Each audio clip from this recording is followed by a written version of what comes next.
सबसे पहले मैं अपने सभी संतों, गुरुओं, महापुरुषों को, जिसमें खासकर महात्मा ज्योतिबा फुले, छत्रपति शाहूजी महाराज, नारायण गुरु, पेरियर रामास्वामी जी, बाबा साहब डॉक्टर भीमराव अम्बेडकर जी एवं मान्यवर साहब श्री काशीनाथ जी को नमन करता हूँ। साथियों, बहुजन समाज पार्टी के राष्ट्रीय अध्यक्ष, लाखों करोड़ों दिलों की धड़कन, उत्तर प्रदेश की 4 बार रही मुख्यमंत्री व पूर्व सांसद आदरणीय बहन जी के नाम से लोकप्रिय, मैं आदरणीय बहन कुमारी मायावती जी का भी तहे दिल से आभार प्रकट करता हूँ।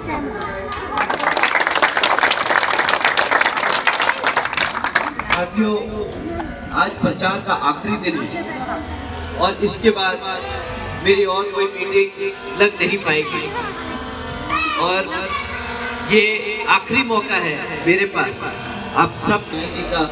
मैसेज आप लोगों को मैं दे रहा हूँ। साथियों, आदरणीय बहन कुमारी मायावती जी पिछले कुछ दिनों से हरियाणा के बड़े बड़े जिलों में जाकर वहाँ पर मीटिंगें ली उन्होंने और उन्होंने बताया किस तरह कि यहाँ पर जो वर्तमान में भाजपा की सरकार रही और उससे पहले जिस तरीके से यहाँ पे 10 साल कांग्रेस ने राज किया, उसने हमारे समाज को किस तरह समाज में रखना चाहूंगा। जैसा आप जानते हैं कि अभी ऑनरेबल सुप्रीम कोर्ट ने एक जजमेंट पास करी थी जिसके तहत उन्होंने राज्य की सरकारों को ये ताकत दी कि अब राज्य की सरकारें तय करेगी कि SC ST में जो जातियां हैं किसको आरक्षण मिले किसको ना मिले, ये अपने हिसाब से अपने आरक्षण की सुविधा देने की ताकत रखती है। साथियों, इस पे आदरणीय बहन कुमारी मायावती जी ने सवाल उठाया है। उन्होंने कहा कि भाई जो राज्य की सरकारें हैं, अगर ये डिसाइड करेंगी, अगर इनके हाथ में ये ताकत आ जाएगी कि SC ST समाज में से किस जाति को आरक्षण का लाभ मिलेगा, तो राज्य की सरकारें अपने मन मतलब से किसी भी एक जाति से आरक्षण का लाभ छीन ले और किसी को भी दे दे। अपने राजनीतिक लाभ के लिए, आपस में लड़ाने के लिए, आपस में फूट डालने के लिए, हमारे SC समाज में फूट डालने के लिए, हमारे पिछड़े समाज में फूट डालने के लिए ये सरकारें अब उसका इस्तेमाल करें। जबकि बाबा साहब डॉक्टर भीमराव अम्बेडकर जी ने जो आरक्षण की सुविधा दी थी,